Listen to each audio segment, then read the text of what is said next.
All right. It appears as if we are streaming. Hopefully,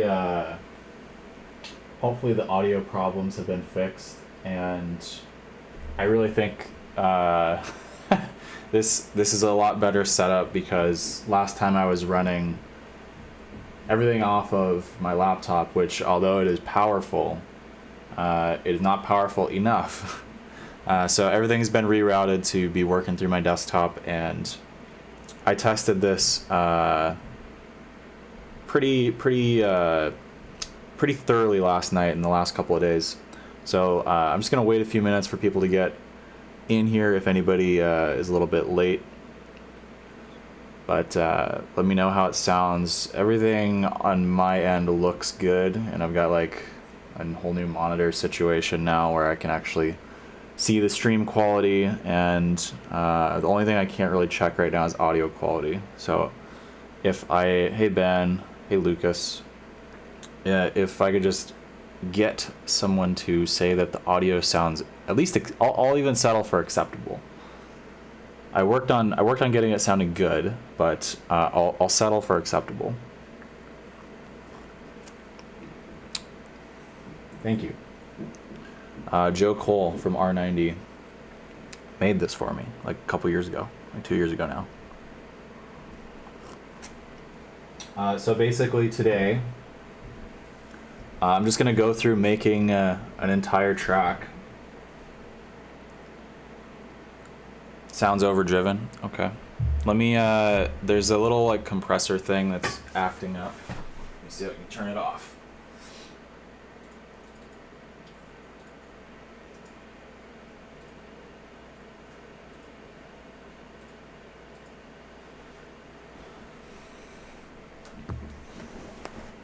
Yeah, I'm working with the equipment that I have right now. Plus, I've ordered some new microphones and audio interfaces. This is kind of like the ghetto version of what I hope this to be eventually. So as you can see on the screen here, we have the real MA, and then up top we have screens 3 and 2, which are mimicked with screen cap up above, and then below that we are running capture. So the only screen I don't have on here is my little command screen down here, but there's not too much going on there anyways.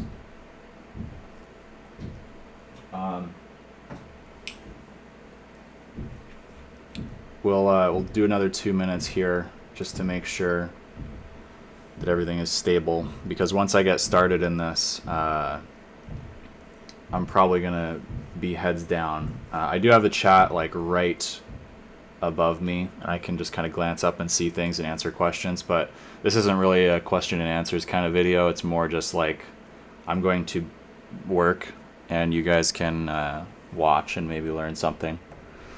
That's the goal, at least. As I always say, I'm not like I guess I'm not the most knowledgeable person with MA. There are so many people who are infinitely better and know so much more about the software, but I just figured this would be fun to get people more interested in it and kind of see how one person's workflow is. Because that's the thing, is like when I teach myself all this stuff, there's no, I mean, it's literally teaching myself, so there's no real way for me to know if what I'm doing is actually right or wrong. I just know what works for my workflow. I'm just going to finish making a couple presets here with my positions, because I just patched these fixtures. These actually don't exist in the tour rig. We're going to be doing a Zomboy track today. These fixtures don't actually exist in the rig, but I'm programming them in, and I'm going through and redoing a bunch of the tracks to include them, simply because now we're doing a bunch of festivals that we no longer have our tour rig, so it makes sense to include more fixtures in the what am I trying to say? More fixtures in the programming so that I can clone to them later. So this is just kind of how I make my pan positions, right? So you see I've got a row here, pan and tilt. Before I get started with actually programming, I just make sure that I have most of my presets that I use most often programmed in here. So I just kind of run through and make my normal positions. That's our V position, 30 degrees in and then 30 degrees out, give or take. That's our A position. And then I take the V position and I will use align groups. So like do a line group of 12. And then that will create my fan in position.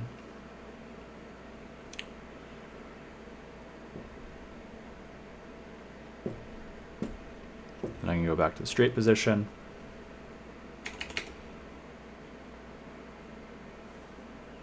Make my align positions,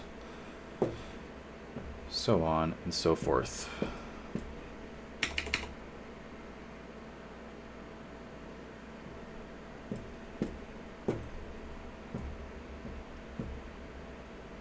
While I'm doing this, I might as well listen to the track that I'm going to be programming a couple times. I've already heard this track like too many times to count, honestly. It's a mashup and it's about a minute and a half worth of programming, and normally that would take me probably 4 hours to program just because I'm really methodical with it. I've done a little bit of the prep work ahead of time, so you don't have to sit here and watch me just hit go, go, go, and I'll show you what I've done in advance. But I'll let this kind of play in the background while I do these positions.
So that's a minute 30. How do you align with groups? I'll show you real quick. So if I want to create a U-shaped fan with these quantum washes, I'll just pick a position to start with, and then under M matrix, after I've selected in the right order, so just to double confirm here, I'll go this row, then this row, and do an align group of 12. Whoops, I typed in 13. So align group 12, because I have to recalibrate my screen. Then I go to my align type that I want, which is the fourth one. And it aligns in, I think that group is a little bit of a misnomer. I think it's more like, it's like align blocks, really.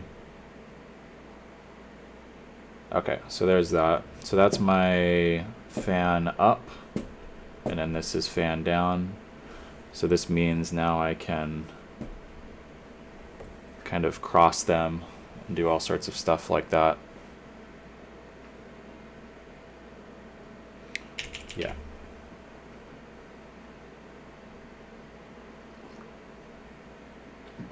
I already have, let's see, a lot of this queued out as far as like the actual cue stack, I guess you could say. I'm not sure if this will actually show up on your side of the screen, but you can see it on the MA at least. I need to just make sure that I've actually gone through and queued these out properly. So I need to listen to this and make sure all my cues, these are all empty right now, by the way. Yeah, I don't think you guys can see this on your screen. That's okay though.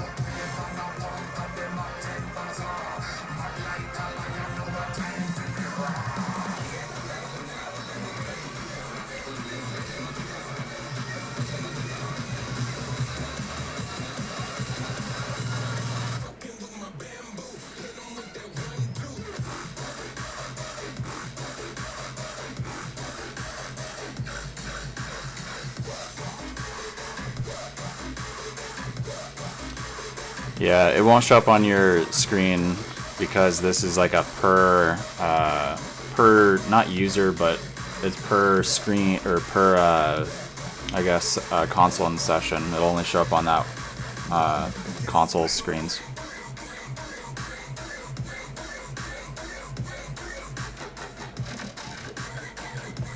Okay, so this one kind of starts off as like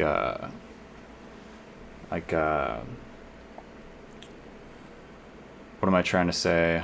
Kind of like the Skrillex, because it is a Skrillex track that it's a mashup of. So what I'll do is I'll kind of do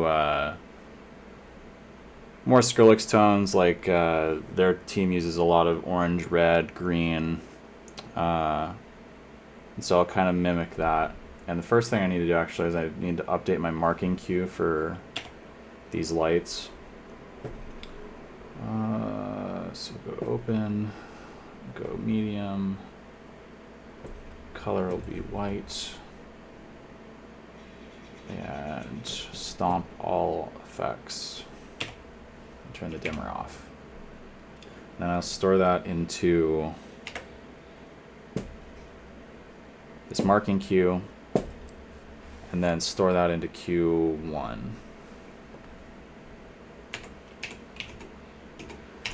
And now without the timecode even playing, I can go through these tracks, or these cues, go to my first marking cue, and pretty much this cue is just a basic start position and turning all of the colors off, basically initializing and putting position.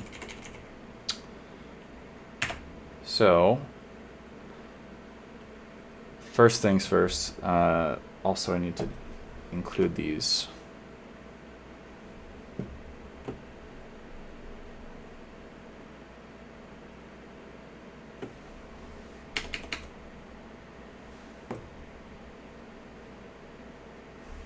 If I'm not mistaken, I don't think this is actually included in that marking cue.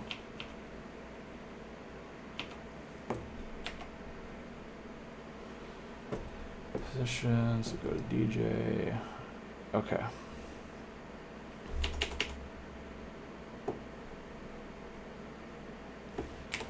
Update DJ. And then we'll make that ultra wide.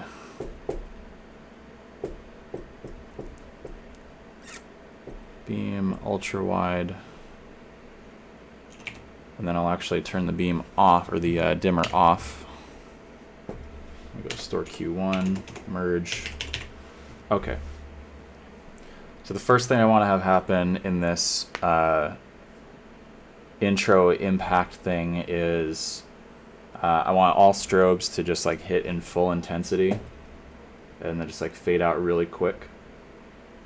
So grab our JDCs. They don't show up as like really, really bright because I've turned off the throws light feature. For good reason too. So I'm going to have it start with maximum shutter, but minimum duration. So we'll go store that into our marking cue. Impact will be cue number 2. So now we're in marking. We go to our first one. We want that to only last for like just this tiniest fraction of a second. So we'll go max duration and then store queue 2.1, and that'll store a queue immediately after, which I know you guys can't really see. There's no real way for me to do this right now. I guess I could, let me think here. Yeah, there's no real way for me to put this up here unless, nope, I have an idea. I can do this. Give me 1 second.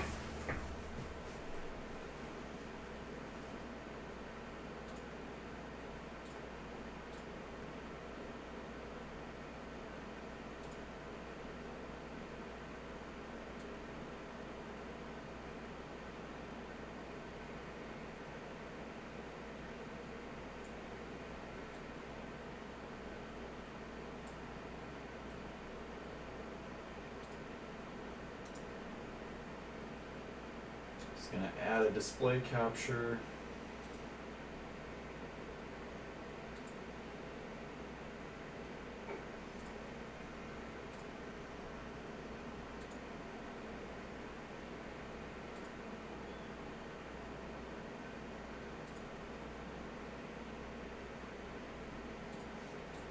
There we go, that's better.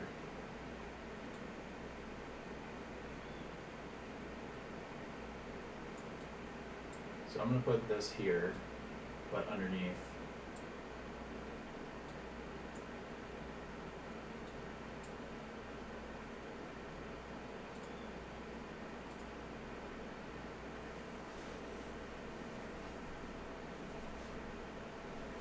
Look at that. All right. That should be a little better.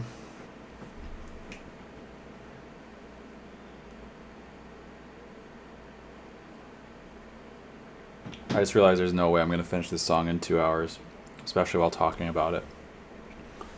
Okay, so our impact hits, and we can verify here.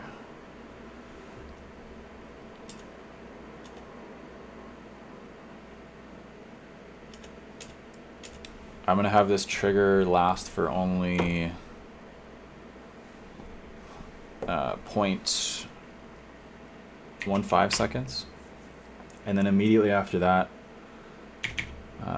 we'll fade out store queue 2.2, strobe fade, and this will be a follow. Follows and times mean you don't have to actually manually hit go. They will just do it automatically.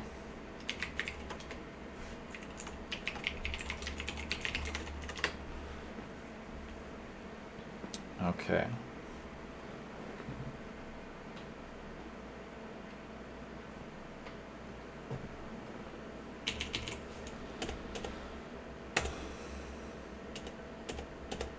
So you can kind of see the list here, how it's going. So it's going to impact, and then the impact lasts for 0.15 seconds, and then the strobe fades out.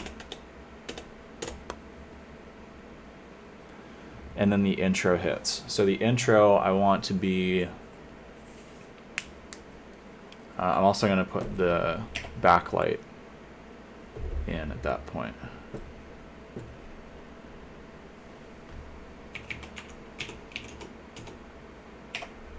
So backlight will come on impact in red. So I'm just going to store dimmer into impact, and then I'm going to store red into marking. So bam. And then at this point we'll have our LED strips, which are the JDCs, come in at this point. And I kind of, if you recall, if you listen to the track, it's kind of got this like this synth in the background that's like really staccato. So I'm going to emulate that with the JDCs. I need to make a new effects page here. Unless I have one already. I don't think I do for this track. Nope, let's just make it here. So I'm going to make a new row in my effects. Call it all is 1 2, since that is the name of this mashup track thing, whatever you want to call it. And I'm going to add a random effect from my little recipes page that I've made. And I'm actually going to change the waveform to pulse width because I actually like the way PWM looks a little bit better than random. I'll change the width to like 5 or something ridiculously small. And then I'll grab my GDC grid.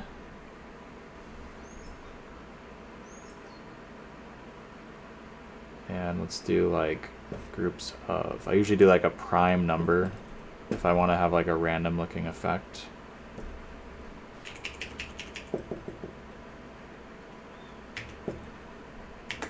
And the shuffle selection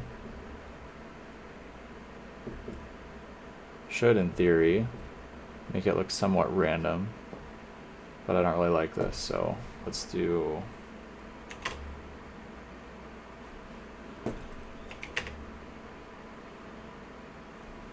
maybe like a ramp down.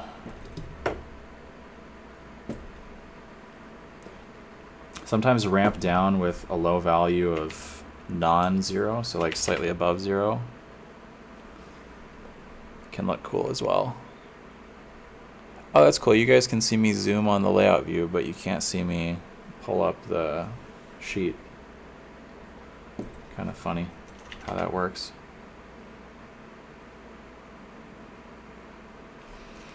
Okay, so I like this a little bit better. I wish I could maybe do something with wings maybe to make it a little more random looking. The problem is like making things look random enough, but still having a beat to it.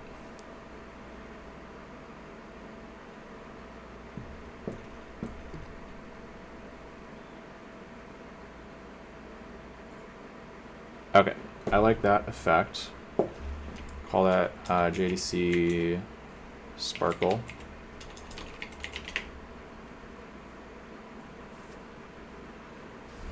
And I'm going to save that, store that to our intro.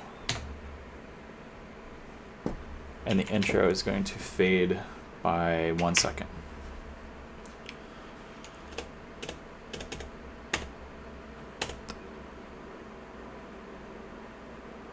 Now, I don't particularly like this exact color arrangement. I think what I'm going to do is change the bottom JDC row to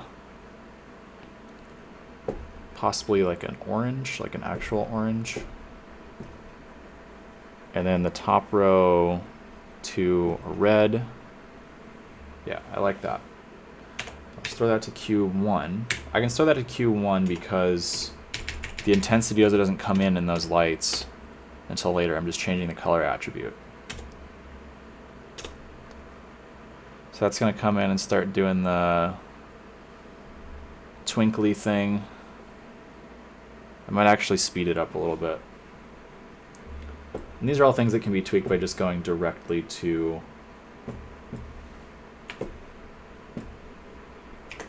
this effect that I stored. Yeah, and I don't think you guys can see this pop-up window. That's okay. And I can just double the rate. But I don't really like that either. It's kind of tough. I'm not sure what I want to do here. We can always come back to it later, though.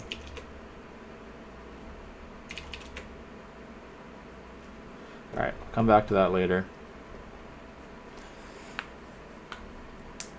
Okay, so next thing I want is my overhead moving heads to fade on with that intro hit.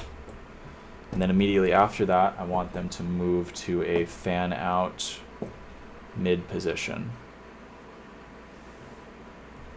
So we can then store to the queue after by doing store queue 3.1, I'm going to call that move.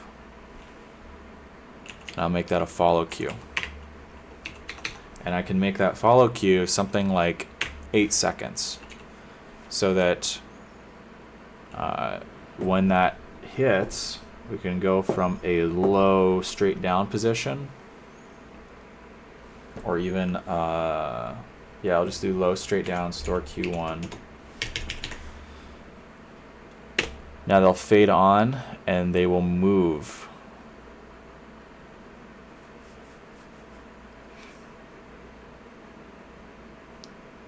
I am showing you screen 2. Screen 2 and 3 are up on this. Oh wait, why is that on there? That's very weird. Oh, I see. Oh man. Sorry about that. There you go. There's screen 2. I was like, I am showing you screen 2. And then I actually looked and I wasn't. I'm sorry. So we can start off lower, and then we can do like a V. We'll store that as Q1. I think I messed up there. I don't think I actually stored anything. MH1 lower V, store Q1.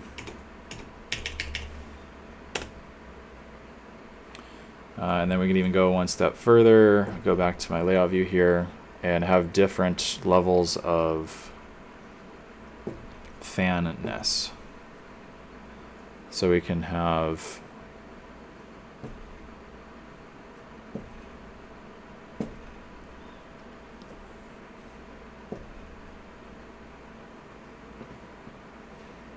store Q 3.1.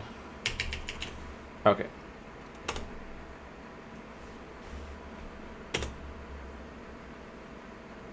So now these lights, when that intro hits, will come on like that. And I want to have them doing a color chase, color effect. And I want them to be doing that before they even start moving. Okay. So I'm gonna just use one of my little recipes that I've made, store that. And then we can go from, let's say, not sure why shutter was in there. Okay, we can go from red to green or orange to green or something like that. And we can give it some wings.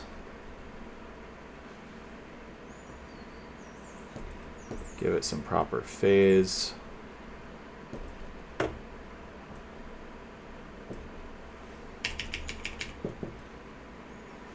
Okay, so I think that's pretty sick.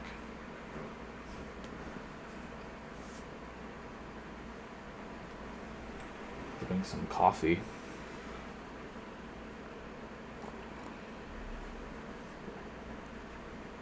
That probably sounded really gross on the mic, I'm sorry.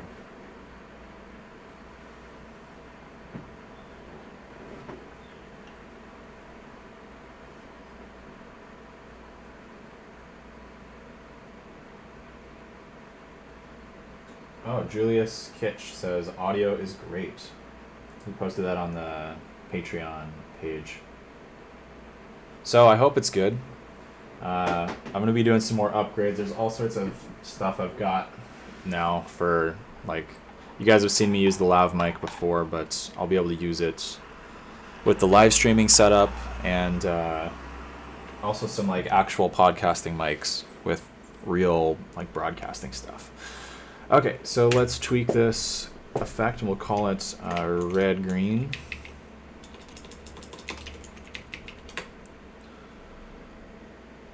And we can soften it up by making it into a cosine, and that'll kind of give us a very cool Rastafarian type look. I don't know if that's not PC or whatever. I really don't know. We can mess around with the groups all we want. I do kind of like that it looks a little more spread out like that. And I do like the nature of it being kind of split into two different sections. but I'm not sure. I'm gonna just play around with a couple different selection orders and see what I like. So if I do like a symmetrical selection, it'll look like that, but I don't quite think that's what I want. I think I kind of like that split effect like that, where they're going different directions. It's kind of cool. Play with the phase a little bit just to see if we do like half. There's all sorts of things you can toy with. I actually do like that. So this I'm actually going to store to Q1. And remember, because dimmer doesn't get involved in this sequence until right at impact, or right at intro, excuse me. So I'll hit go. The lights will already be doing their effect chase thing. That is the technical term, by the way.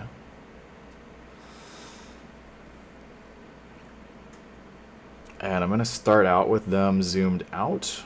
Let's try that. Start with them zoomed out. So we'll go back to our presets page, go to beam, ultra wide. And I'm going to store that to Q1. Oops. And then I'm going to make it so they zoom down to a medium. I could go all the way narrow, but I want to kind of keep a little bit of zoom range for like doing a like a little pinch maneuver type situation. So I'm also going to store that into Q 3.1, which is our movement Q. So that means that when intro hits, boom, intro, it starts off wide, and then as it fades out, or as it fades the position, it also gets a little bit narrower.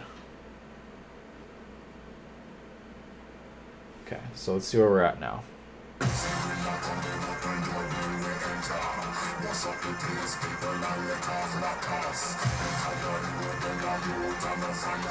Okay, so for those like hits that you hear, I'm not going to program any like individual bump buttons just yet, because I can use my main busking page for that. So when you hear those big like bam, don't think I'm forgetting about that. I'm just going to do that at the tail end, because I have a whole page of things dedicated to doing that. So it doesn't make sense for me to program those every single time for a new sequence. If I have things that work and look good on the whole rig already, I just have those on my busk page, right? So I can do all this kind of stuff. It's already built. I don't need to do any of the strobes or any of the ramp effects. Those already exist on my busk page, and it's all like programmed in to the whole rig. So there's no reason.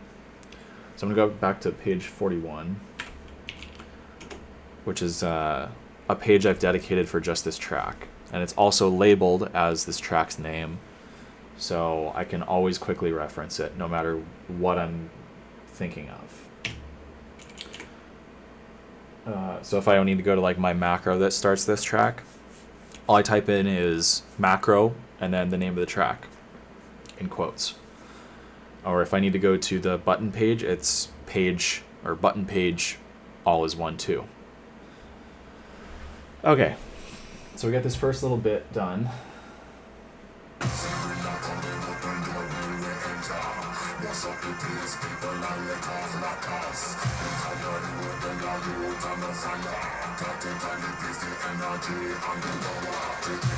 Okay, so the one thing I want to do is make this little drum fill. I do the drum fills by usually doing a completely different effect than what you've been seeing on screen already. So what I'll do is I'll temporarily bring all the JDCs and all of the quantums in the ceiling. I'll bring them all to 0. I'll actually turn I have this little like all sequences, or excuse me, all preset pool with a dim stomp universal preset. And then I'll just store that to drum fill with tracking shield on.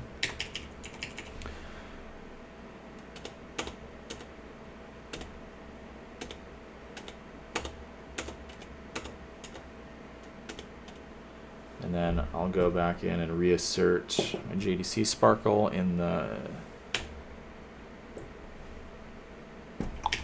one. So now there's this queue that exists between where we just were previously and this second impact. And that second impact is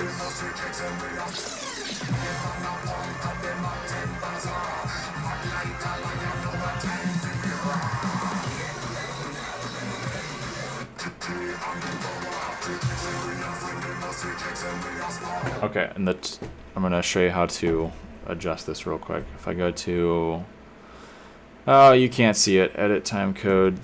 Basically what happened was the drum fill was a little bit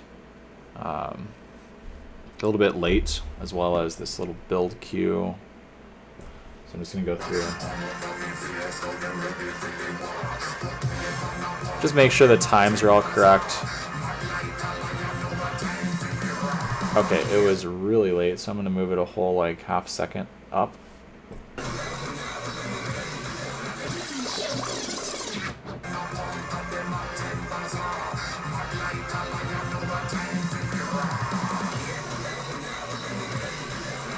Okay, this move out queue, I actually don't need to have it in the time code, because I can just have it as a follow queue for the previous queue and it'll still trigger. And that's actually the way I prefer it. The less goes you have, the less chance there is for you to mess up if you have to do it manually for whatever reason, or if you lose time code for a second. Follow queues will really help out with that. Follow and time queues are like my best friends when it comes to these.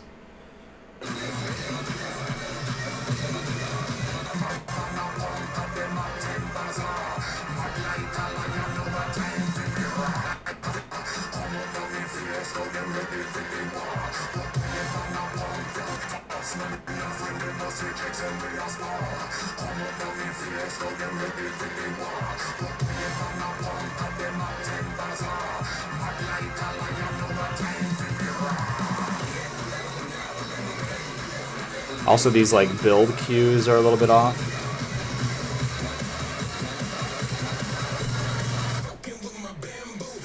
Okay, so build 4x, I need to move that way up.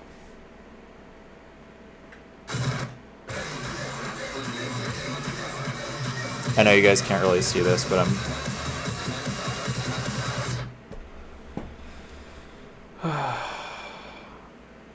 just making little changes.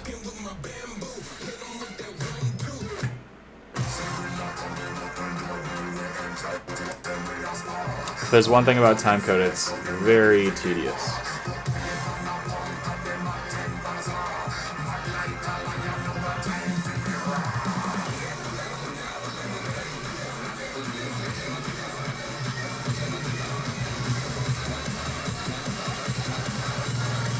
So I'm actually going to make a build strobe.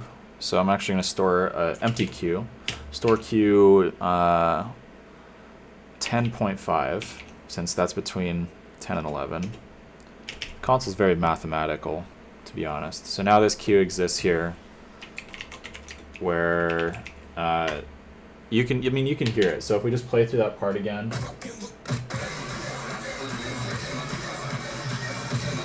Oh, if I actually turn on the time code. Oh wait, it is playing. Okay.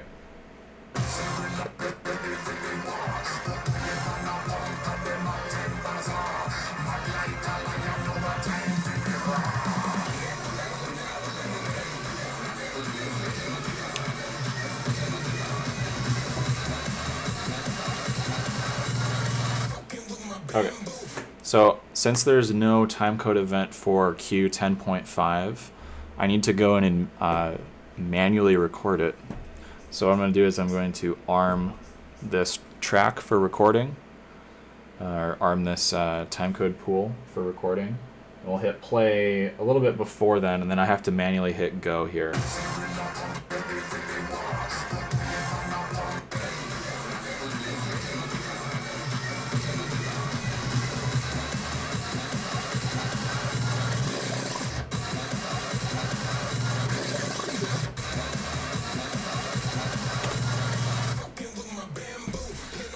Okay, so now that that's recorded, I can just verify. I can just verify that the timing is right.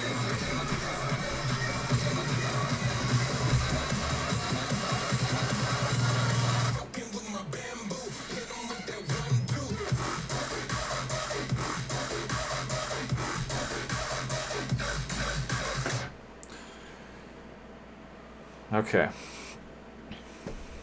You can see how long this takes. Okay.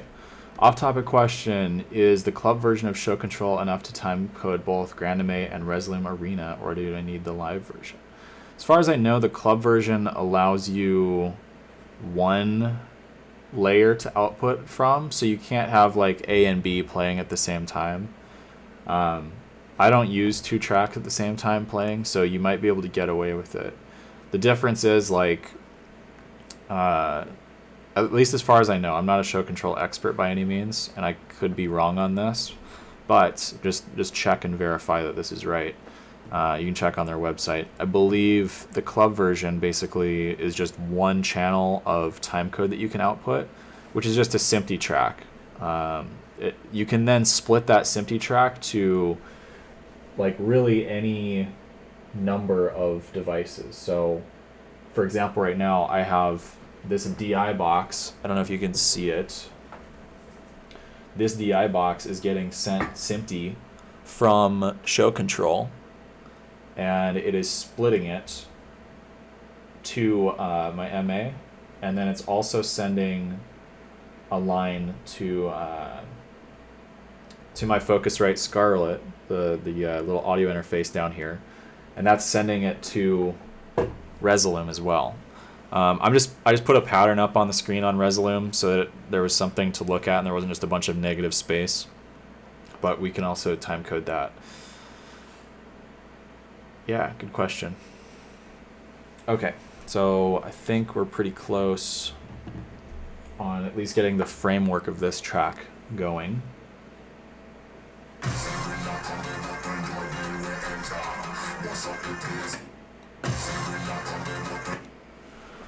Okay, I'm also going to tweak all of these.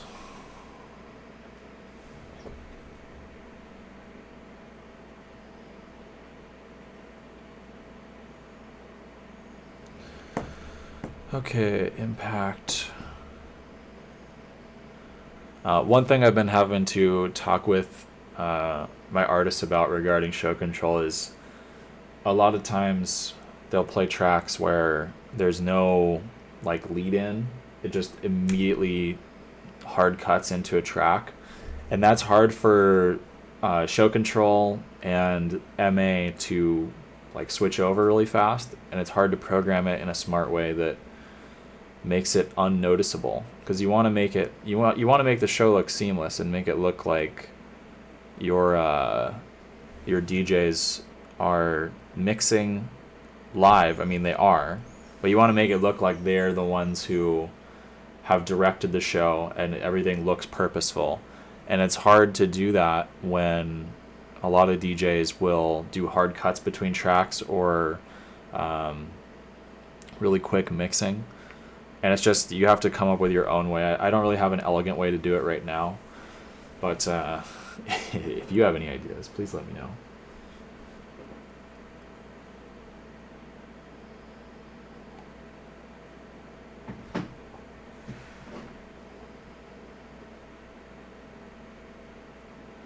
Of course, as soon as I start streaming, I get a lot of missed calls and texts, and that's just how it works.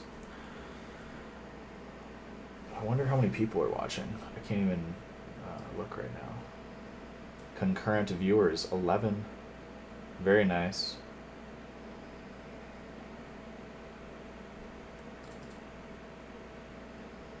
Peak concurrent viewers, though. Analytics, what do we got? Average view duration 10 minutes? Come on. Okay, back to the stream. Okay, so we got a good little intro going on here. Not too much action. You want to save all your action for the actual show, the actual drop. So let's see here. Let's see what we can do. I'm going to listen to this again.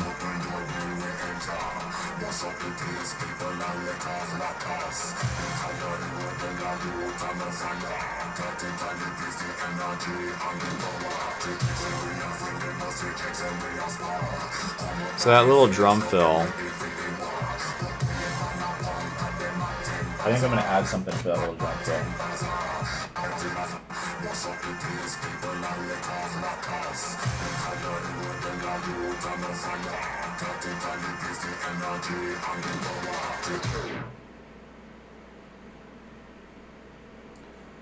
Yeah, the live should be for the top two. I think crew chief and LD are the ones who should have access to this post, unless maybe I messed up and I accidentally I might have accidentally made it for all the patrons, but that's okay. I messed up the last live stream, so no big deal.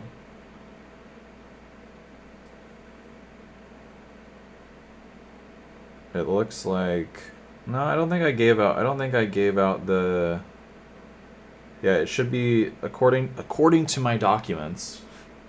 It should be just the crew chief and the LD lighting director tier for this stream, and then I'll also post it just for those people on the Vimeo upload later.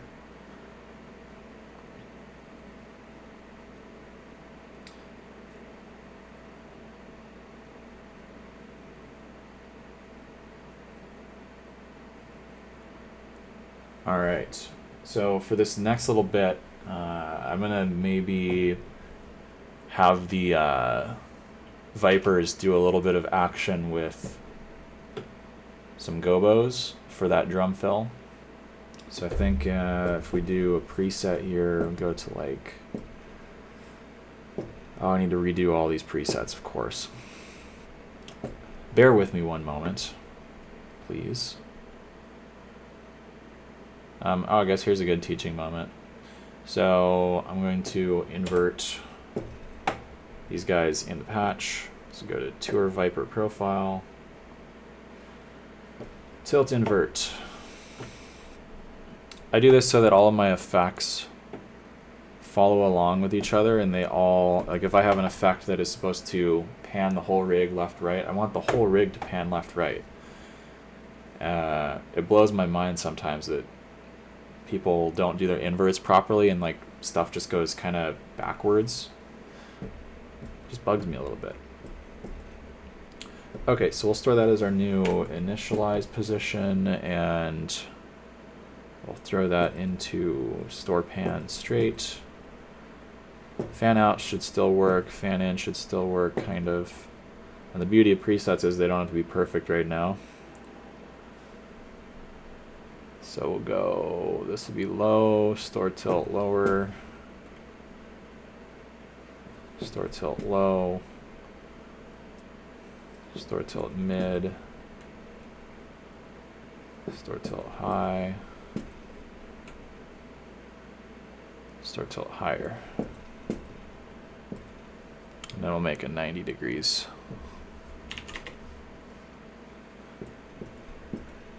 And then a straight down, store tilt vertical.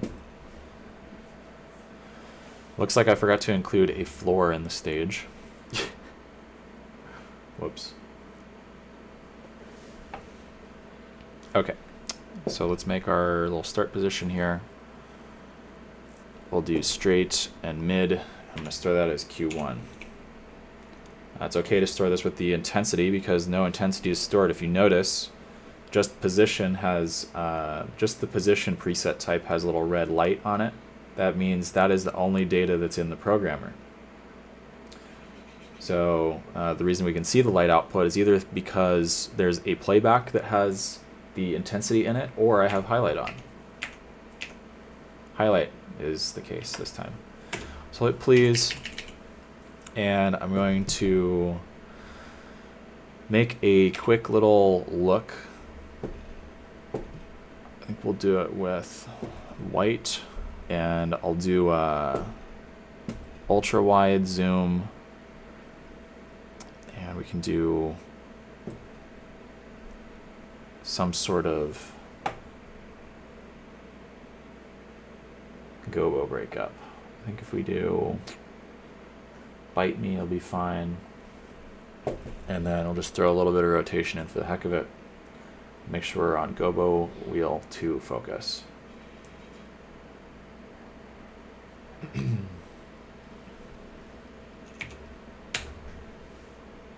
Store key 1. And now those are in black, but they are there. So if I were to grab those and bring them into this queue, they would show up. So I need to add that little drum fill in between move and the first drum fill, which is kind of annoying.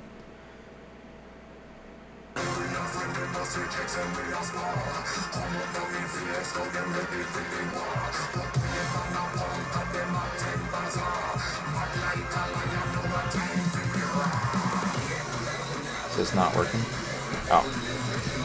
So it always helps to click play on your time code item.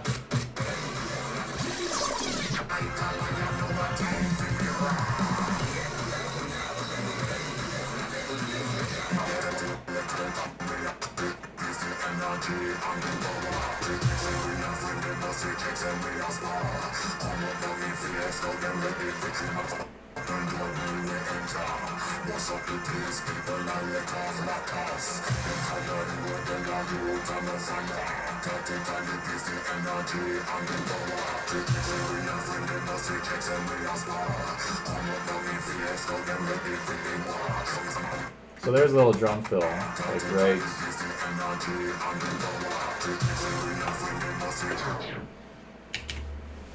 Okay. So for that drum fill, we're going to turn on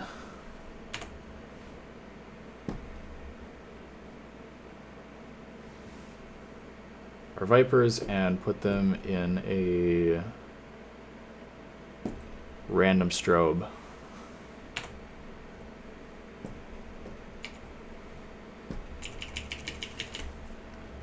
So now for just that one cue, they'll fire.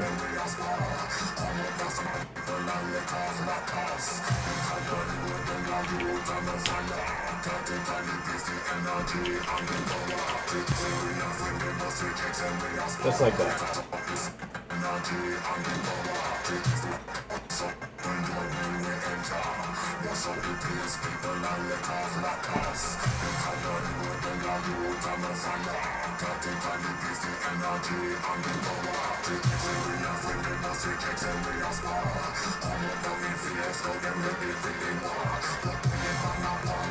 Also, this is a thing that took me an embarrassingly long time to figure out. If you're going back and forth and trying to find out the exact time of when you should set an event to, just scrub to that point on the CDJ. Actually, let me just turn off the capture view for a second. I'll show you.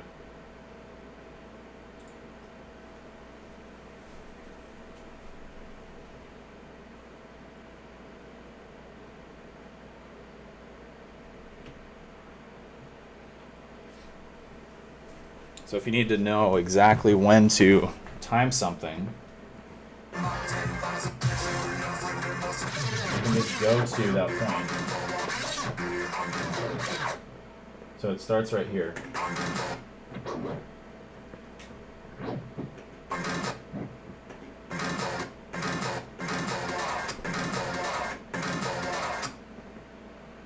And then you can just read the time off the CDJ and then add your offset. It's really that easy. It even shows up on show control. So you can see on show control, it's at 11 seconds and 22 frames into the track. So then all I have to do in MA is go in and type that in.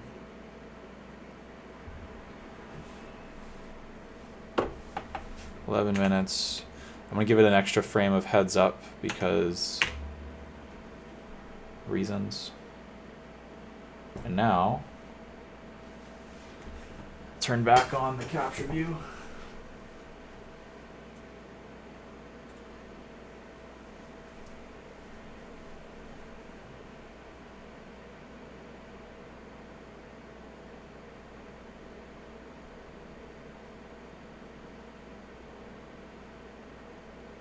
I don't know if this is how it was before, but it looks close enough.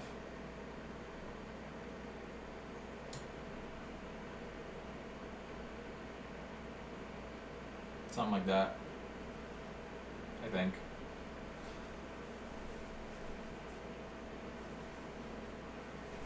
Okay, so now if we play that back.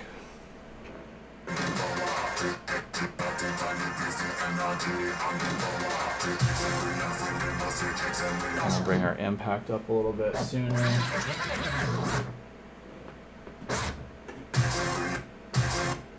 1224.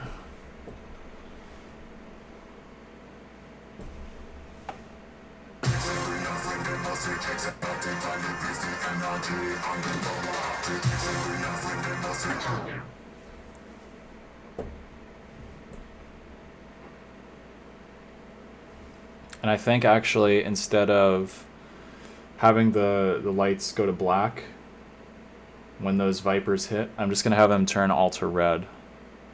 I think that's a good all to red, and then no dim effect on the JDCs. So to do that, go dim stomp, color, red, full. And then we'll grab the quantums, which I've labeled as MH1 since it's a template file. I'm not actually having a ton of quantums in the air like that yet. And then we'll go red, color stomp, and that'll be part of our drum fill. And turn tracking shield on. And then, yeah. Let me make sure these guys turn on in that queue. And then we'll also make them go ultra wide. Or maybe not. No, we'll leave them as they are. Turn focus off. Okay. So now, we got like a whole 15.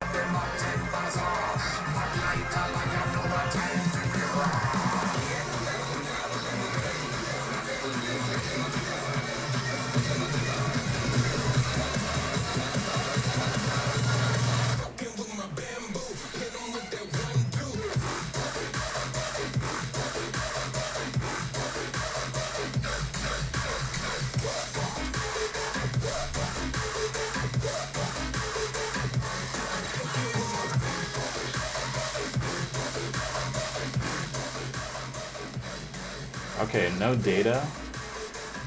Stream status, no data, but I'm sending.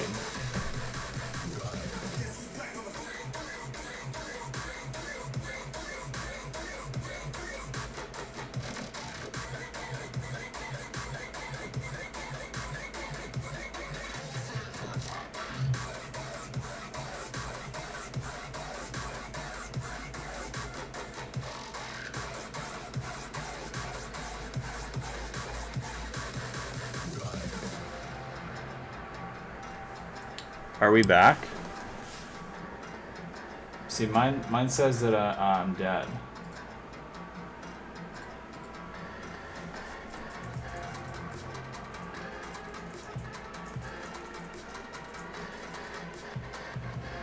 Yeah, mine says that it's dead, but I can't tell. I'm gonna refresh.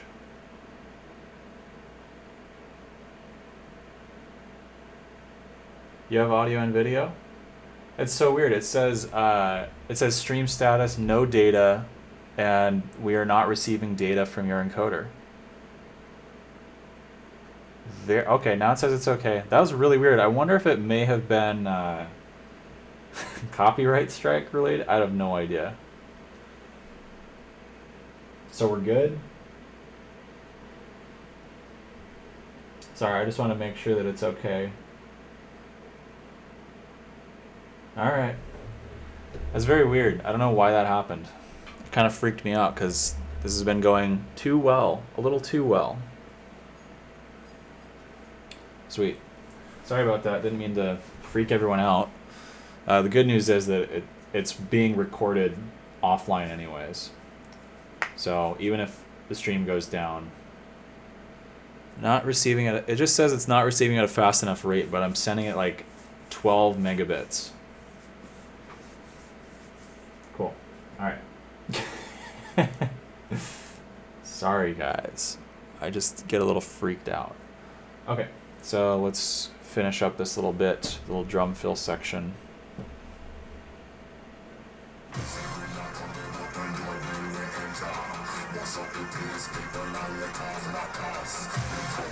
Okay, so this impact, since I removed it from...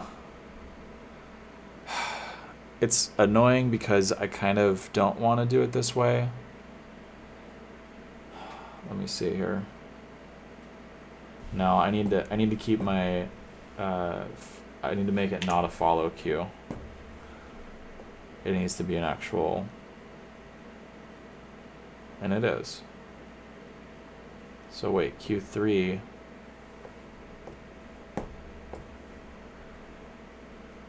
Q3 is a go.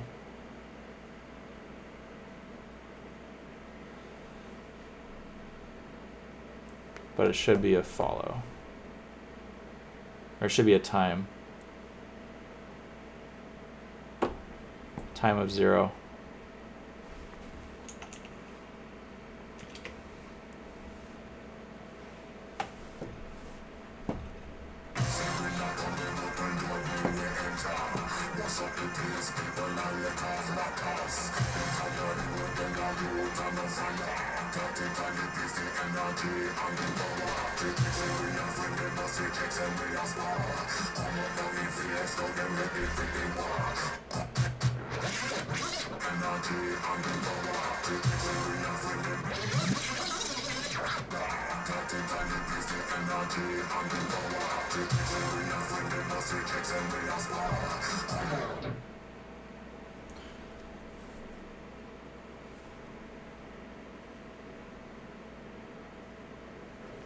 I think I am going to add a little bit of movement to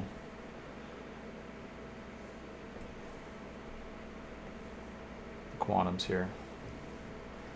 So do tilt sign, obviously not that much movement, but I'm just going to store that to a new effect.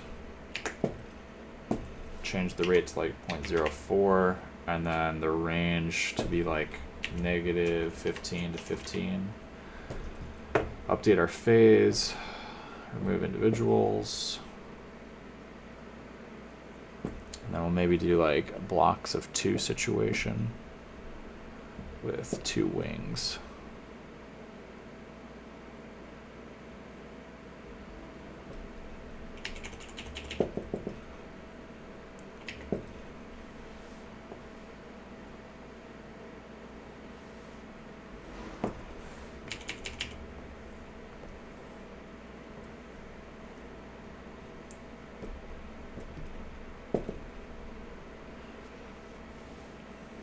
Cool. Remove the blocks.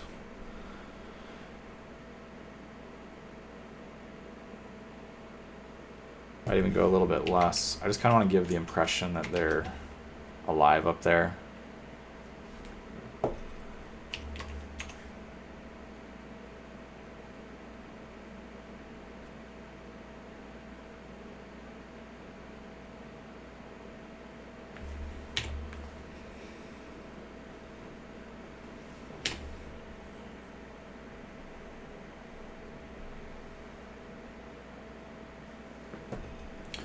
Okay, so we'll add that into our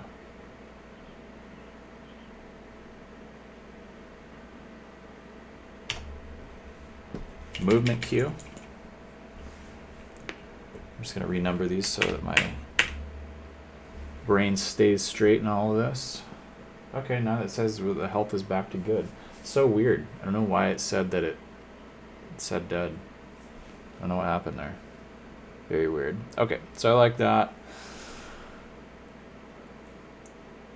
I'm going to make sure that we actually store those colors earlier.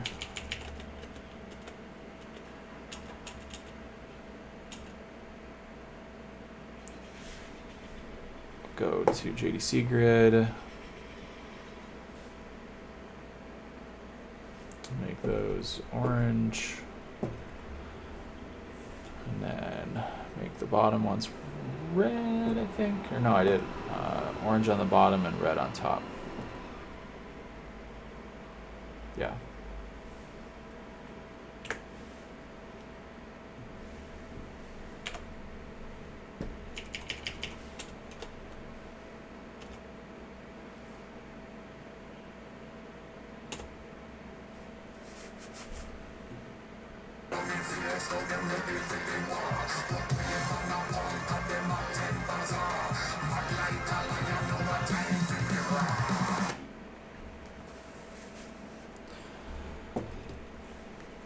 I'll bring back our Vipers for the drum fill.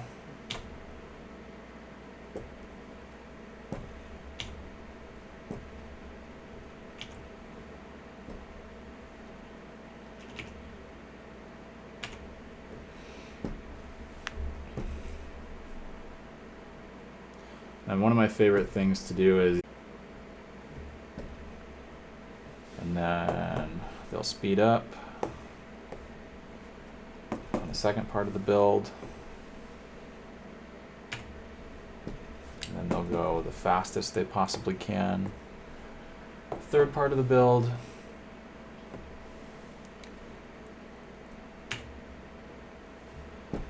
And then at this last bit, they stop, flip to open, and do maximum shutter.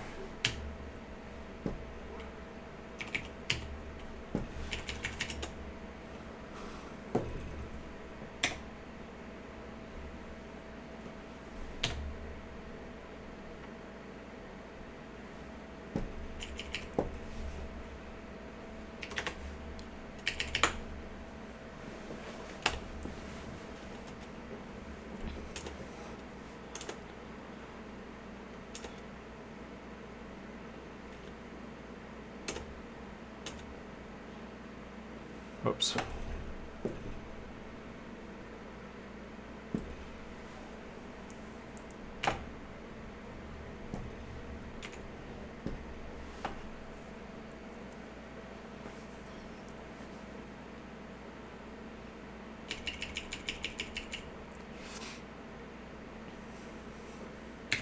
Then during this last little strobe section, I'm gonna turn off and stomp everything about the quantums. I'll point them at the DJ.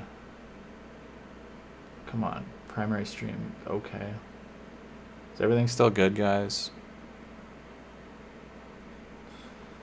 Just get nervous, man. I'm gonna solo these for a second just so I can see what I'm doing. I'm gonna make a quick DJ position because I don't have a DJ preset stored in here.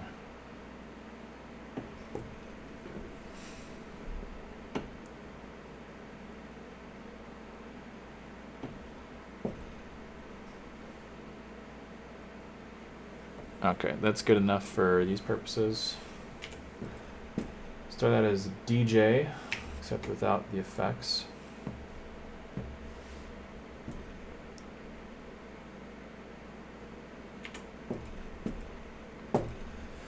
DJ, stomp tilt.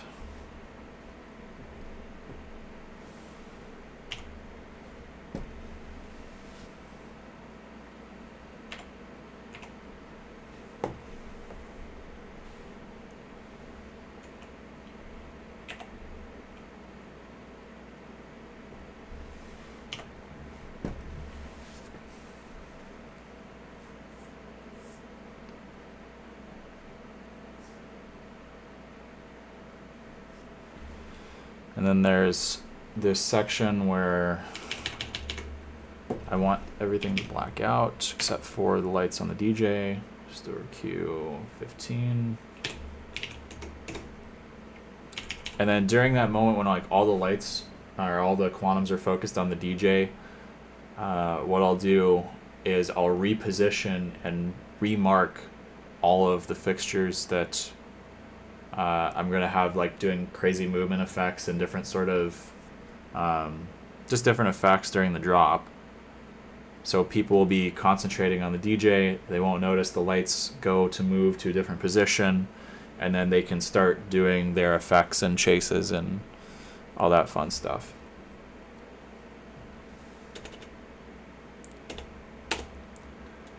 build 4, build strobe, and during that build strobe, I turn off the MH1, JDC RGB.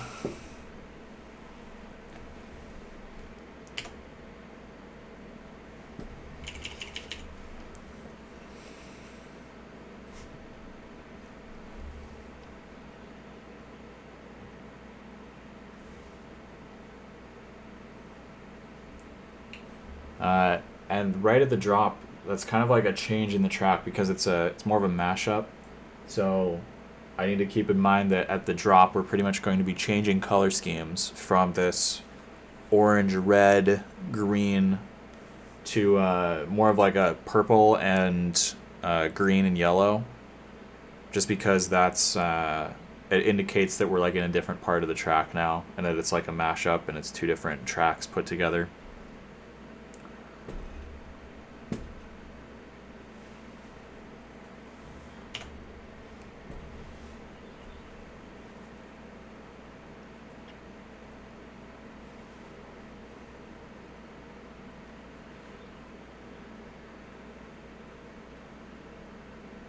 Also do the same with the backlight. Change them to more of like a purple to indicate that we're in a different part now.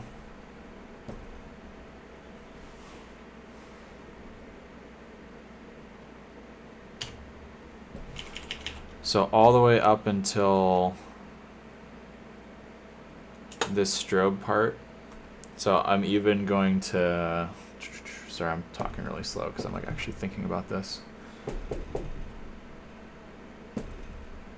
I'm gonna have even the backlight, those two quantums behind him, strobing, and then as soon as we go to this different part, this next transition,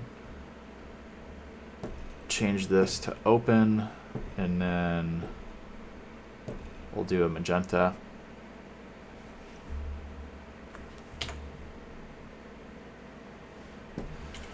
And I don't need to worry so much about building in like move in black or changing how my cues are set up because they're LED fixtures. I don't need to like hide anything. They can instantly change, which is nice.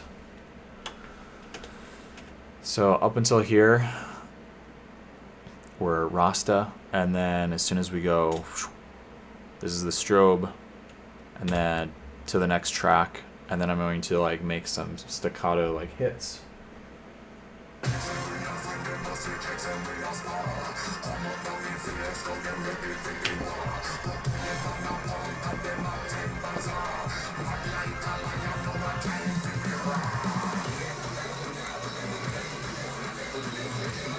I haven't done this part yet.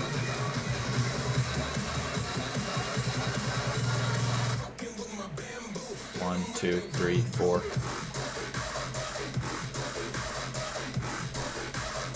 All right, we're getting there.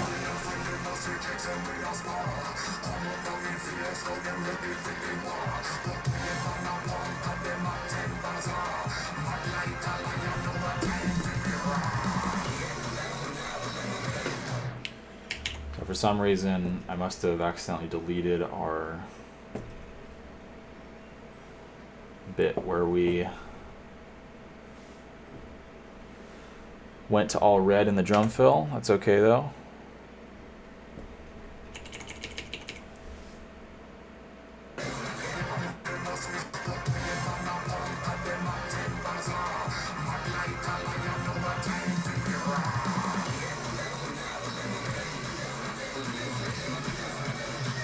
Okay, and so for this, I'm going to make a new effect for the quantum washes where it just kind of like sweeps out from the middle, stays red, and zooms at the same time. So let's grab those guys. Go to effects. I'm gonna store color PWM and a PWM. I think this will give us an interesting effect.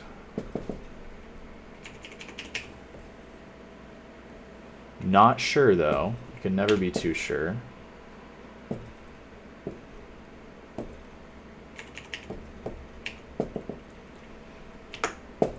Make sure we have our wings of 2. We'll have blocks of 2 as well.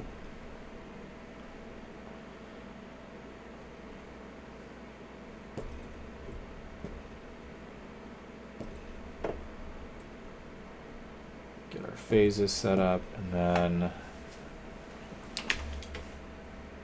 the width of 10.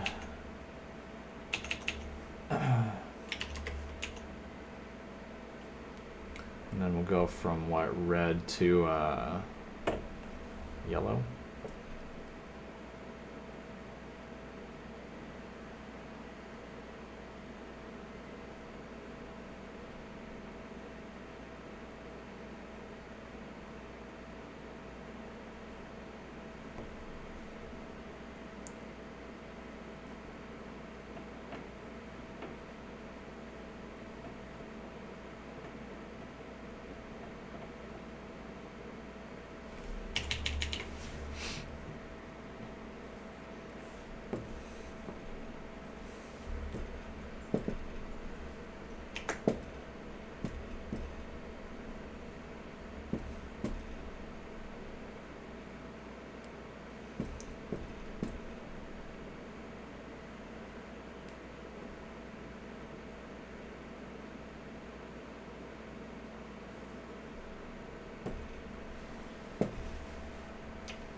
One way we can also do this is to just change our base color to red. I think actually I'm going to do it this way. This will give a good example for, like, instead of doing everything in the effects engine, just making certain cue lists for specific looks. So we're going to turn off our color effect and go to red for this build.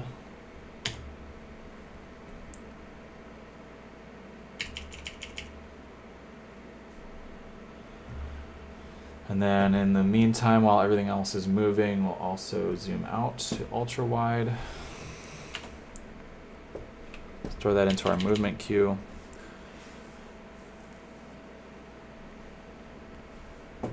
And these Vipers, let's see, build, drum fill, build. Make them go to low.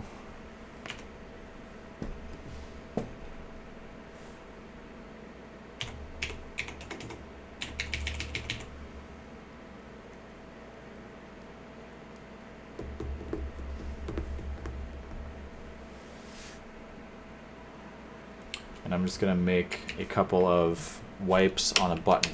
So I'm just going to store a blank button first and label it as yellow wipe. And now what I can do, how often do I use double curve effects? I'm not sure what that means.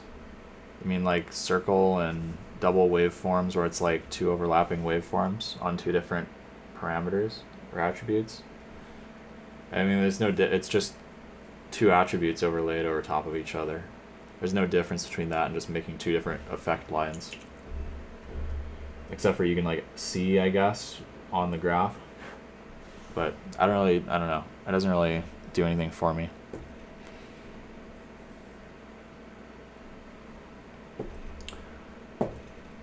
So now what I can do, I can change this to yellow. Actually, just change all of it to yellow. Or maybe orange. Let's do orange. So I'll merge that here. And now what I'm going to do is put in individual delay times. So we'll go to color. And then we'll... Okay, this is a very weird thing that's been happening with my file. I am not able to grab certain things. I can do values just fine. Like, look, you guys see this? So if I go to my delay layer, I can type in delays. Watch this. Delay.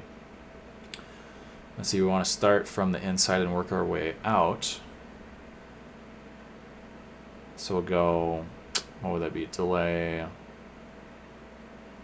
brain fart, delay 0.25 through 0 through 0.25. And then it works. I can type it in like that.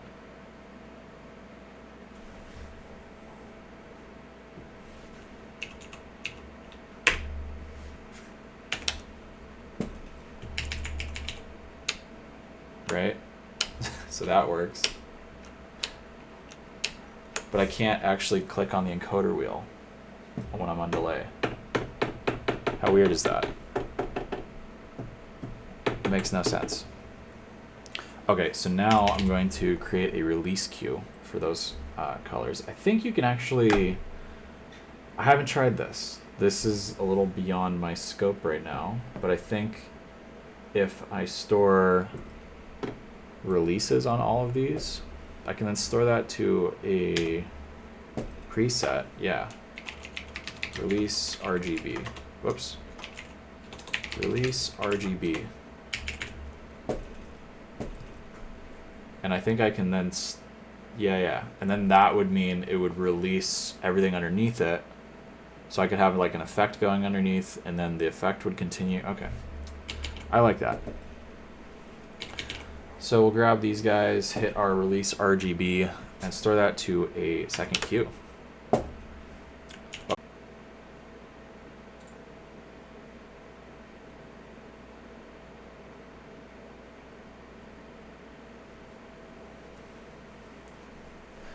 Okay.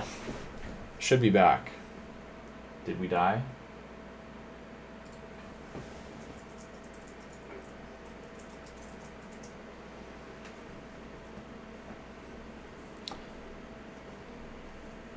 Also, are you guys getting 1080p quality and 60 frames? If you click the little gear icon, do you see, this is for the YouTube live audience, not the Vimeo watchers later. Do you guys get 1080p 60 frames? I'm just curious. My coffee's really cold. While I make sure that this is all working, I'm going to heat up my coffee real quick. Be right back.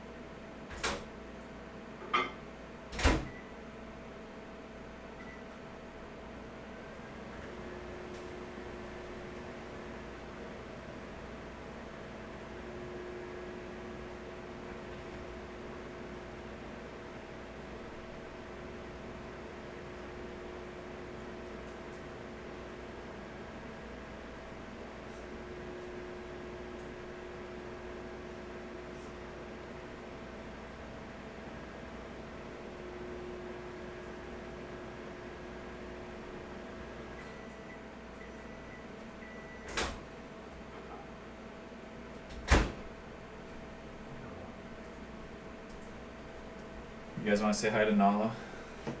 Nala, come here. Come on. Come on.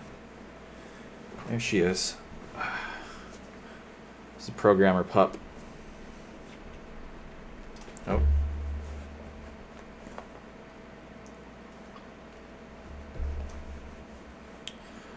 Okay, well, the stream says already back. Okay, great. Coffee's hot.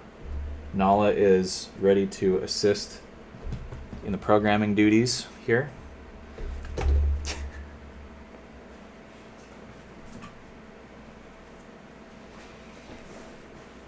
Okay. So let's finish off a couple cues here, and then I got about another 30 minutes until I gotta go to an appointment here. Excuse me. So we've got our delays in here. I'm going to store Q2 and click the button that I just stored. And now, here's the fun part. We can make our triggers as time triggers. So let's see if we can do 0.5. So this is like kind of an effect, but not really. I'm just holding down the button here, and it's going through adding the yellow on top. It's yellow wiping and then release wiping underneath. So it's not actually an effect, it's not two colors, but it's one color wipe and then releasing that color wipe. I hope that makes sense. We can make it go faster. So if we get down to like 0.2, you'll actually get multiple waveforms. But for our purposes, I think what we'll do is we'll do like 0.4, and then I'm going to change the first. Again, I apologize, you guys can't really see this. I'll change the first cue to go. That'll be our yellow. And then we'll have release.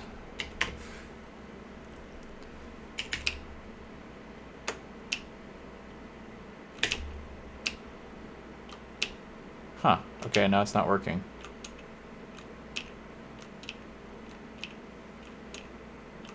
I'm not sure why.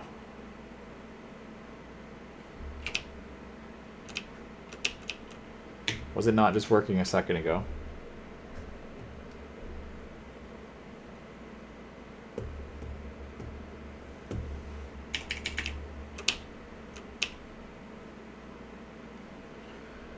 Weird. Okay, let me see what I messed up here. It might be something to do with restart first. I think if you restart first, sun go.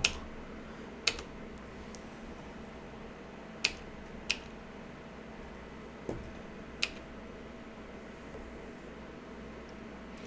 just going to reprogram it. I'm not sure what happened. Store Q2. Click.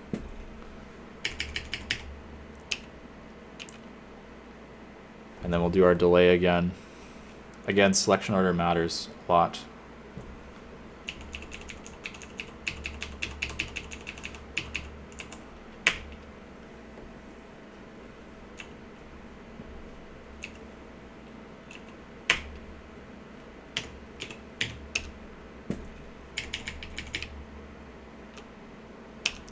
So now I can just go through one at a time without having to worry about timing.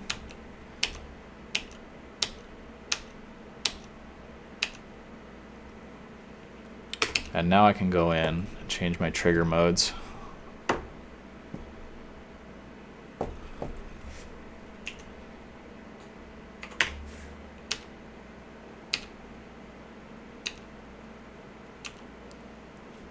And add just like the smallest fade for like 0.1,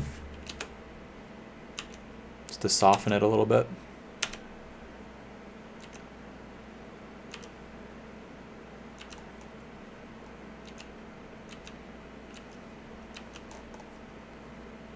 Okay.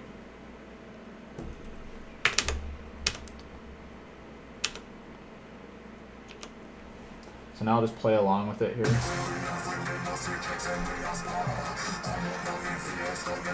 I'm not recording right now, I'm just kind of checking to verify that it plays along.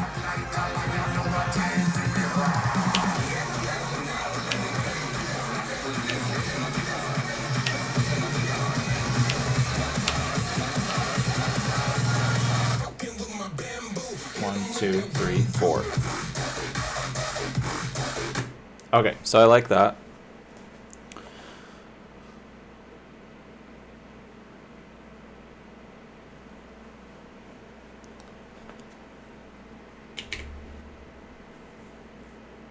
And now what I want to do is go through and record those button presses. So maybe I'll trim a little bit. 0.25.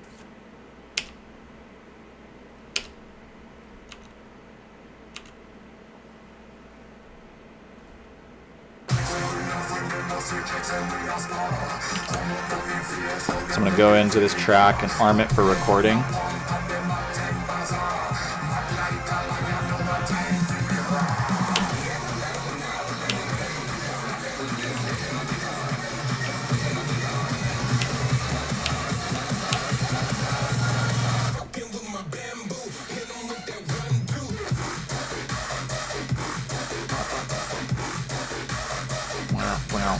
Wow. Okay, so let's play that back.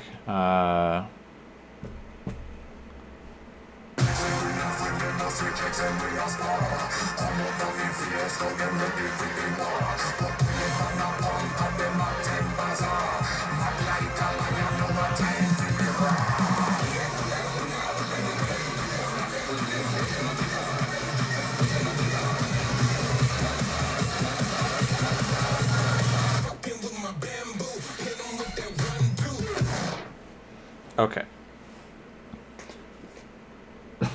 Excuse me.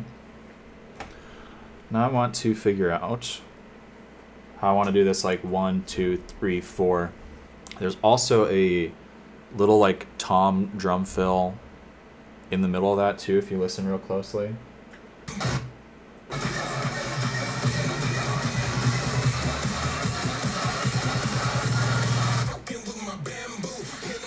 Dun, dun, dun, dun.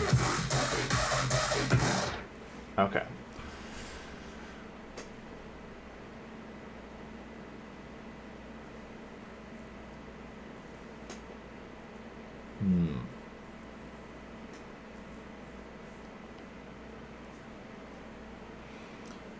I'm going to clean up this position just a little bit. This is supposed to be like DJ position.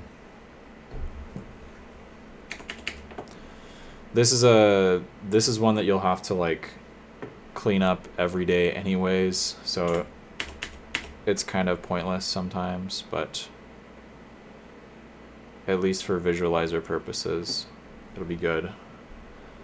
One thing, if you've got a line of lights like this and you need to like focus them in a non like normal straight or like fan position, but it needs to be symmetric anyways, and there's no way of like really aligning the whole rig, you can use wing selection of 2 and align group of 2 to go through one by one and focus them.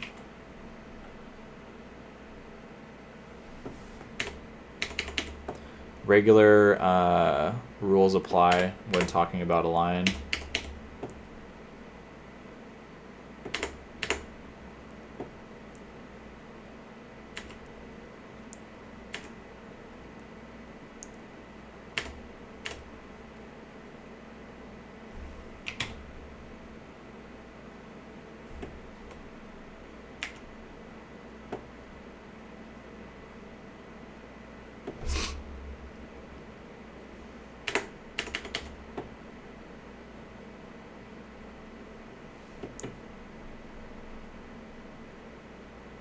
But somehow I'm messing it up still, so I'm just going to do it one at a time.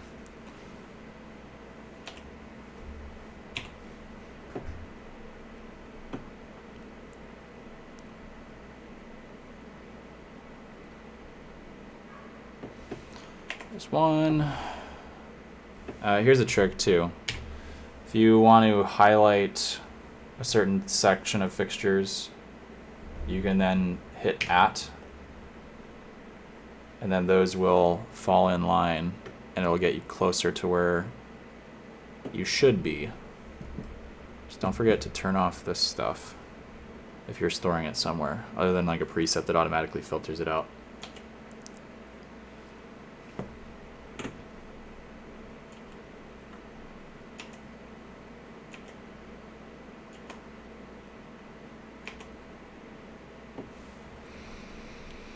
So if we grab one that's like kind of in the middle, focus him, and then grab the other fixtures and say at. Now we can go through those and just clean up a little bit more.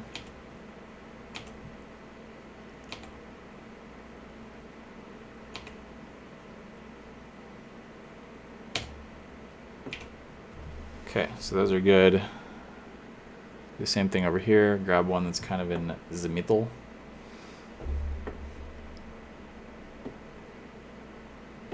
Select the others. Say at. Now one by one, just kind of go through and clean up a little bit. Whoops.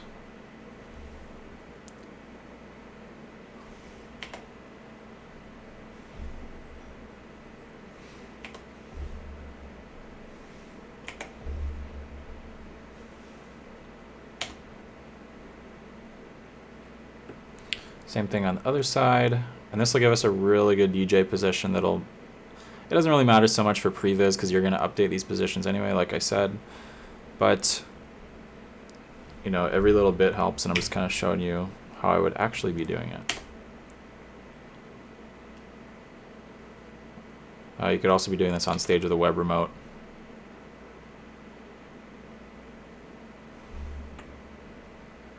Or having someone tell you,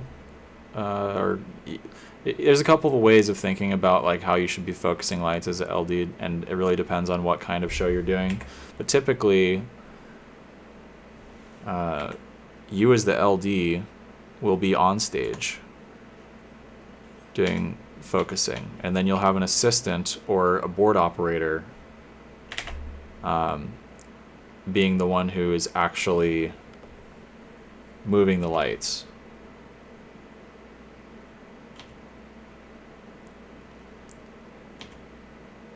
Okay, so I'm a lot happier with that DJ position 1.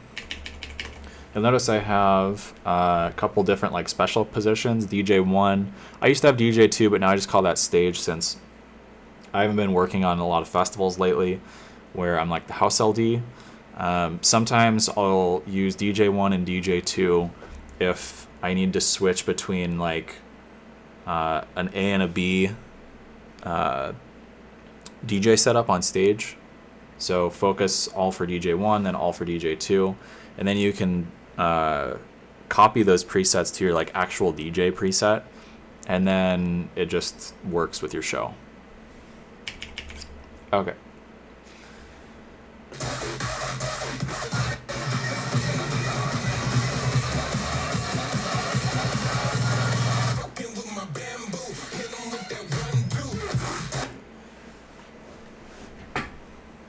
Okay, so for this, this one will be pretty easy.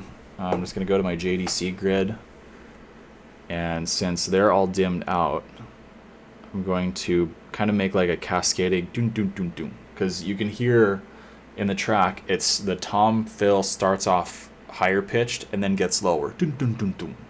So we want to kind of mimic that with the position of the lights on stage. So it's kind of cheesy, and you don't have to do it this way always, but it's just a little extra detail that helps the show subconsciously look better, in my opinion. So again, this is still red. I'm not worrying about changing the color right now. I can go back in and do that later, since I said I wanted to change this to a different like color palette as soon as the drop hits. So I'm just going to create these 4 cues. Here's Q3.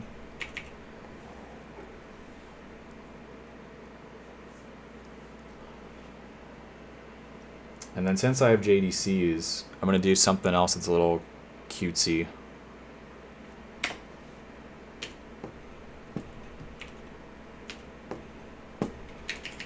Okay, so now we have boom, boom, boom, boom. And I'm not sure why. Do I have like a... I must have a master on or something. Yep, I must have a group master. If you ever think that something is wrong and like... I have a video to edit still with this exact problem that I had to go through live, and I accidentally videotaped myself fucking this part up. I accidentally started a show with a group master down, and it took me like 10 minutes to recognize it. It was pretty embarrassing.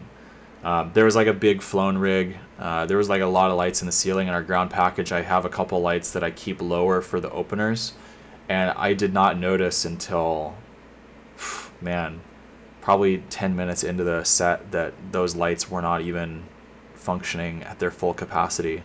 And then, like an idiot, I didn't realize that one of the group masters was down. So to quickly take a glance and see there's obviously a little icon up here that says group masters are active. But if you hold down the group key,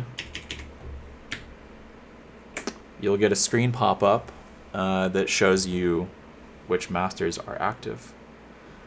So I'm going to bring those up. God, it's so embarrassing. Cringe thinking about it. And yeah. Oh. Okay, so we've got our 1, 2, 3, 4, except 2 is not on right now. I must have gotten ahead of myself talking.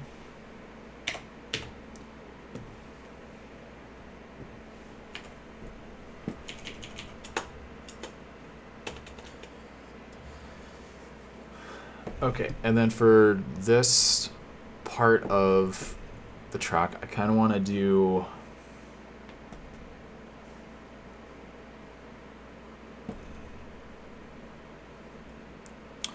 I think I want to do a green.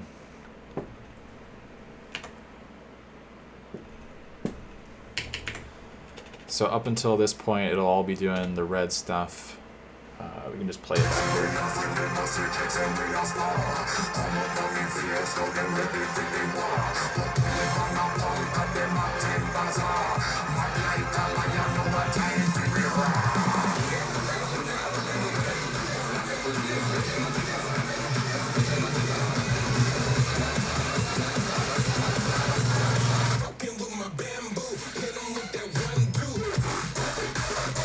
So I'm actually going to record those like 1, 2, 3, 4 hits because the time code, I don't know when I recorded it, but it's just kind of off. So I'm going to go in and delete those time code hits.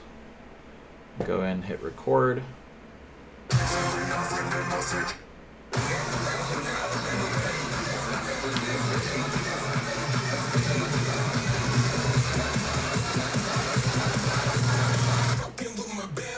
One, two, three, four.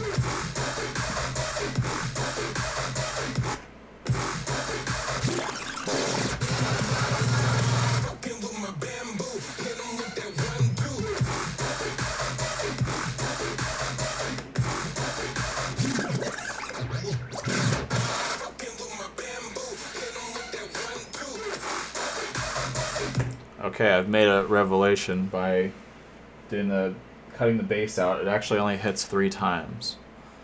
So this is kind of annoying. I think what I might do is delete the 4th one, delete the 4th cue entirely, and then rearrange 1, 2, and 3 to be different segments of lights. Okay, so Q4 is deleted. I'm going to make Q, or this first hit,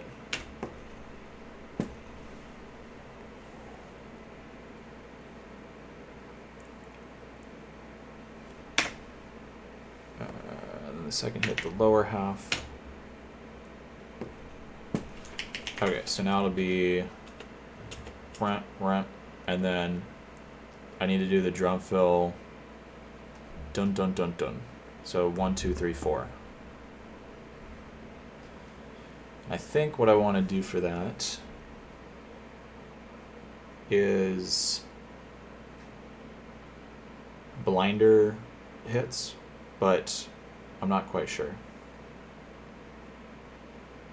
Not quite sure. Let me listen to it again.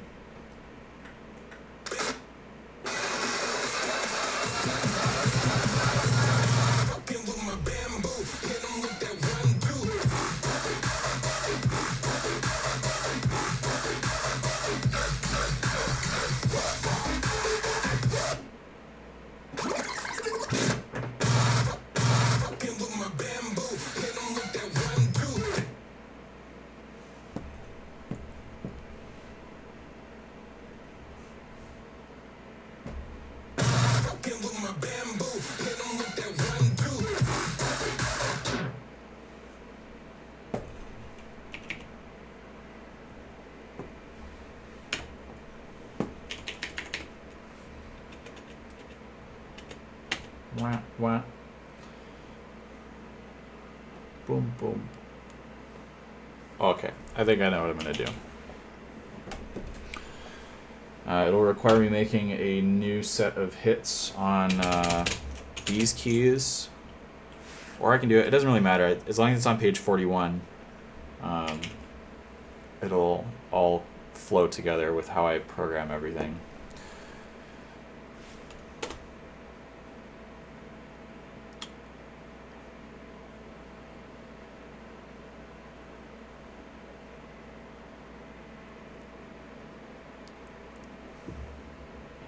And then I'm also going to have them like all wipe to green, I think.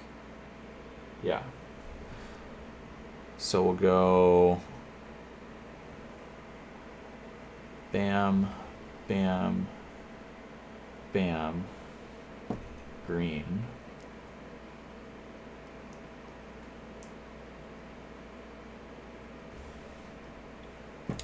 Color, we'll do delay. Again, I don't know why. Oh, now, okay, now my delay works, of course. So we'll do 0.25 through, or no, we'll do 0 through 0.25 through,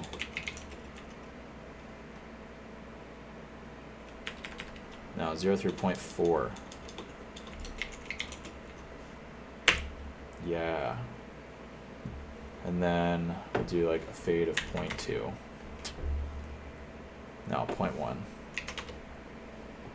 Fades are overrated.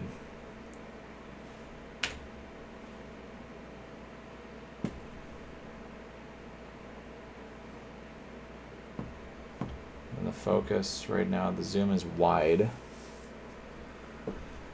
I think we can go down to medium. Yeah, let's go down to medium.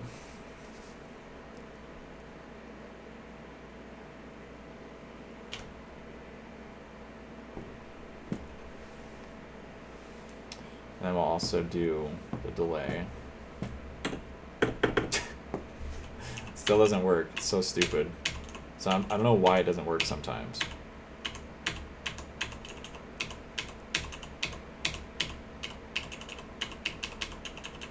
And I can't find a delay, so that's okay. Delay 0 through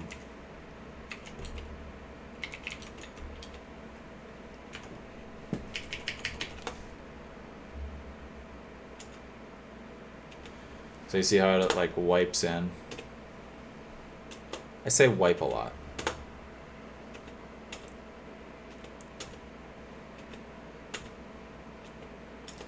And you see how it's kind of off? Can fix that by kind of changing the selection a little bit. Which I thought I did correct originally, but I guess not. And now I can't do the delay again. Okay, so you just gotta type it manually, I guess. Point through 0, oh wait. Delay 0 through 0.25 through 0. I'm coming up with a way so that I don't have to like type this every time. It's just a series of macros that is like a bunch of variables that I can define. So I can do like a start delay, end delay, wing delay. I have it on my busking page, but I want to have it for my programming page so that I can do this quickly and repetitively, reliably. Look for that in the next show file update. Okay.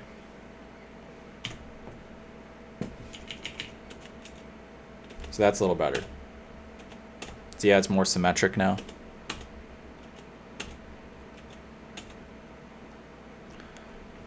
Okay. Let's see, what can I wrap up here in 10 minutes before I have my other appointment here.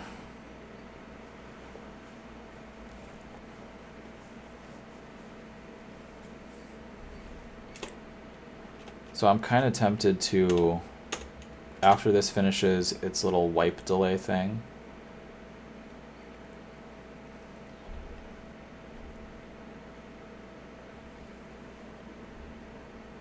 to have it also wipe off. Oh, yeah. So another off-topic question. I have on my Grandame channel as the default button highlighted. How can I have group instead? Great question. It's really easy, and you're going to think it's hilariously stupid.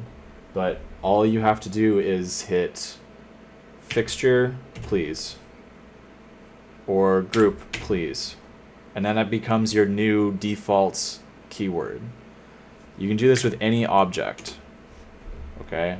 So now anytime I just hit, if I were to I just set macro as my default keyword, and it shows up in ghost letters. You can see it on screen too.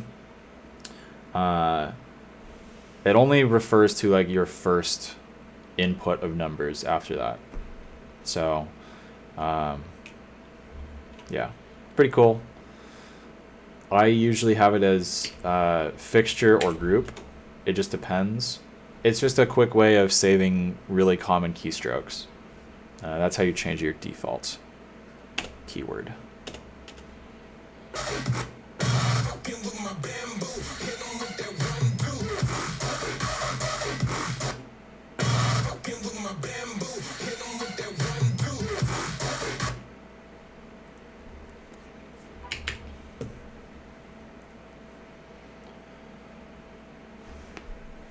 Okay, so for the drop, I'm going to have it actually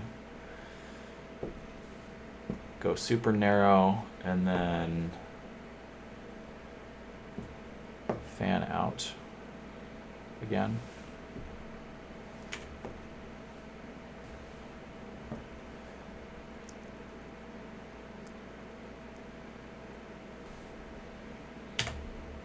But I'm going to make that a follow queue, so I'll start that as Q19. And then you can also add an offset time to your follows. So follow waits until the last piece of value data is sent, or effect data. Last piece of data finishes playing in the previous queue, and then it'll trigger the next queue. So after that color wipe, at the end of the color wipe, I want to wait, say a pretty arbitrary time, 0.25 seconds, and then have the lights, the moving washes, move out.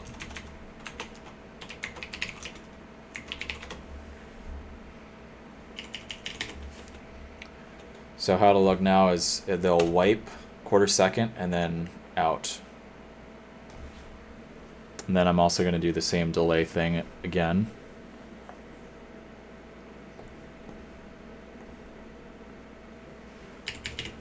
Except just for the flown fixtures. I don't want the backlight ones to do this.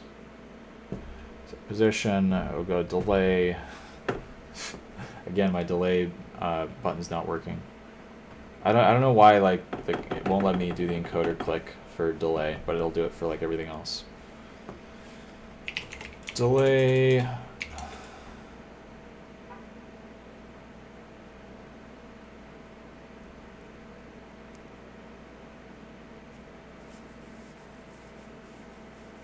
Let's do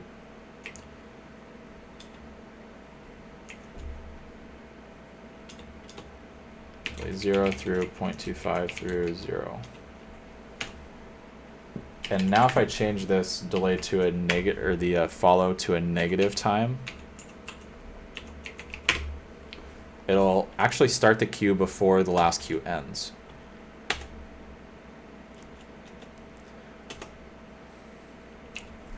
But I'm not sure how I want to do it.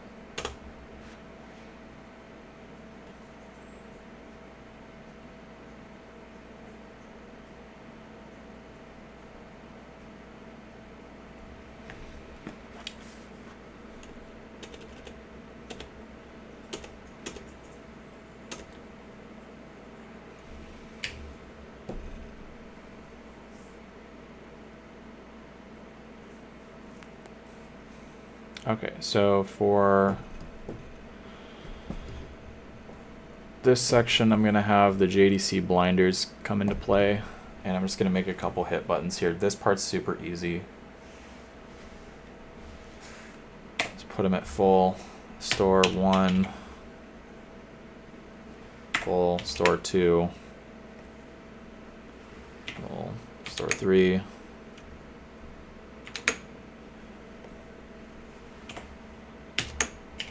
And then I'm going to just add a small off time, 0.15. Because right now they just flash. But this first one, see the difference? So the one on the left has a slight off time of 0.15. The others have no off time. The only way to change off time is by hitting edit. You can do it in the command line, but this is just faster. Hit edit, close the sequence editor window, then type in the off time. It's super annoying.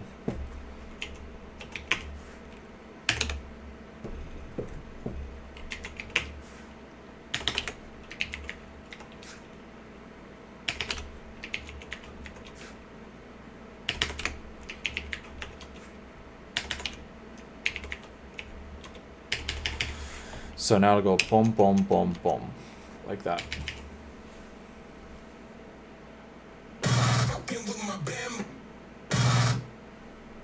TC edit, all is 1, 2.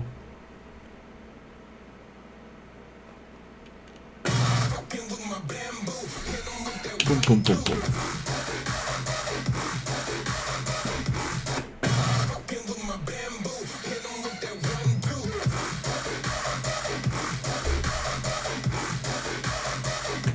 There's a little bit of a delay with capture, so please keep that in mind.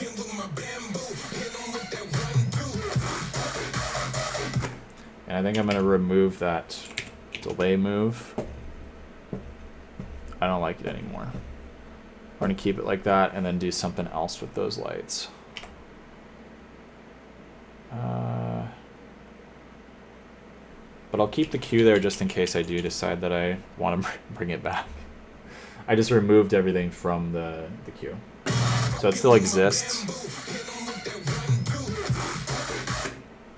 And then let's see if I can move those up a little bit. The 1, 2, 3, 4. JDC 1.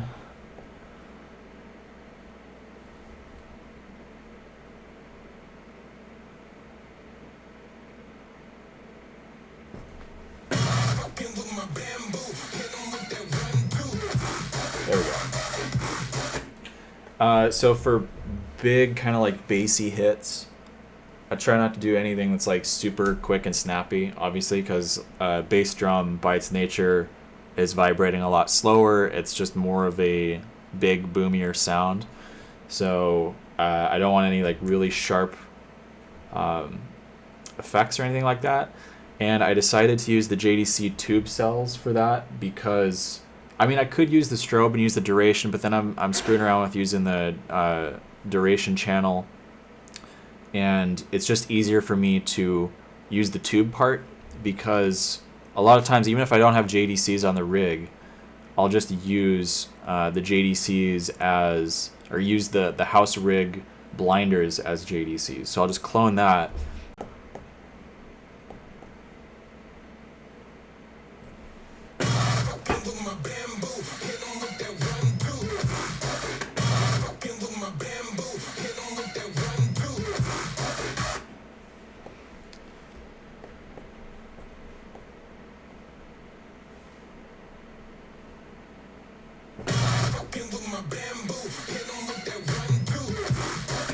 Okay.